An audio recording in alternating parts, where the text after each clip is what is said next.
And good evening. I'm Patrick Nolan coming to you live outside Gendron Funeral Home here in Fort Myers. Southwest Florida continues to be in mourning tonight for the life of an officer who did not have to die.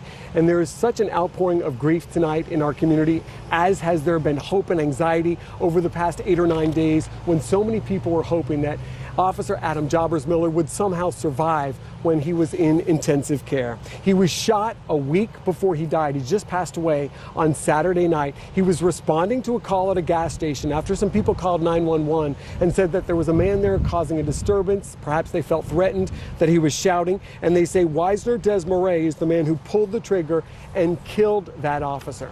4 in Your Corner's Lisa Greenberg has been anchoring this coverage from the scene ever since it happened more than a week ago. She's joining us live now with the latest. And Lisa, we were speaking right before we went to broadcast here for Fox 4 News at 6, how our own guts were feeling so sick as you were reading the details of the report, his own weapon used against him. Absolutely. It's just devastating. This whole week has been absolutely devastating to the Fort Myers Police Department, the entire Southwest Florida community. But I just got my hands on this report about an hour and a half ago, and the details that we're learning are just heartbreaking, especially the one that we're learning that he was shot and eventually killed by his own department-issued weapon. Now, I want to give you a few more details and lay out exactly how this happened. So the report says when Officer Jobbers Miller and another officer found the suspect, Wisner Desmarais, on Flint Drive, he was sprawled out, face down on the pavement with his arms and legs outstretched, repeating, quote, "Don't shoot me in the back. I don't want to stand up. Shoot me while I'm not looking."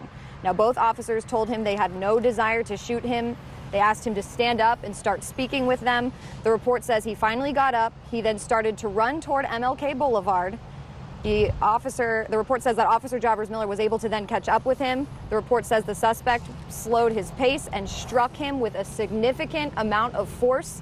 That's when Officer Jobbers Miller fell back, tried to regain his footing, but the suspect reached down, pulled the gun from the holster of Officer Adam Jobbers Miller, and within seconds fired a shot. The report says that body camera video showed Officer Jobbers Miller fall back to the ground. The sound of a second gunshot was heard on that video, and then a third shot with the suspect yelling multiple profanities and saying, quote, "Come on, let's shoot it out."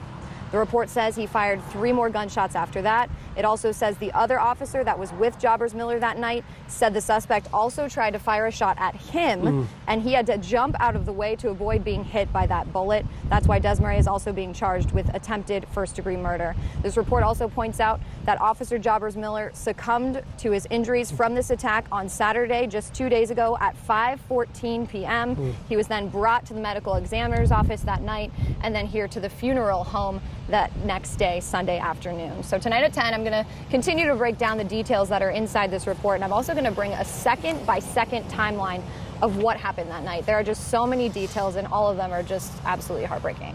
And Lisa, please stick with us. We've got an hour here of coverage, and we know that there's more in the report you can share with us within this broadcast. We'd appreciate it if you do that as well. Absolutely. All right, thank you, Lisa.